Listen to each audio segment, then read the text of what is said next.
வணக்கம். மோடி அவர்களின் மத்திய பட்ஜெட். மோடி அவர்கள் பட்ஜெட், அதில் தமிழ்நாட்டுக்கு இல்லையே சப்ஜெக்ட். மோடி அவர்கள் பட்ஜெட் அது தமிழ்நாட்டை பழிவாங்கும் ஆப்ஜெக்ட். மோடி அவர்கள் பட்ஜெட் இல்லை, இது நிதிஷ் குமார் சந்திரபாபு நாயுடு அவர்களின் பட்ஜெட். மோடி அவர்கள் பட்ஜெட் தமிழ்நாட்டில் பிஜேபியின் தோல்விக்கு தமிழக மக்களை பழிவாங்கும் பட்ஜெட்.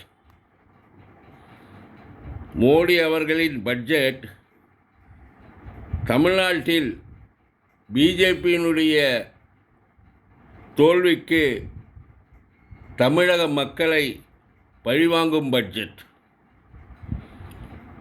மோடி அவர்கள் பட்ஜெட் ஊரெங்கும் திருக்குறள் பேசிவிட்டு வள்ளுவர் குறளுக்கு எதிரான பட்ஜெட். மோடி அவர்கள் பட்ஜெட் ஊரெங்கும் திருக்குறள் பேசிவிட்டு வள்ளுவர் குறளுக்கு எதிரான பட்ஜெட். ஆக தமிழ்நாட்டுக்கு நோ சப்ஜெக்ட் நோ ஆப்ஜெக்ட், அதுவே மோடி அவர்கள் பட்ஜெட். என்றும் உங்கள் பிரேம், ஆர்கே நகர். காலை வணக்கம்.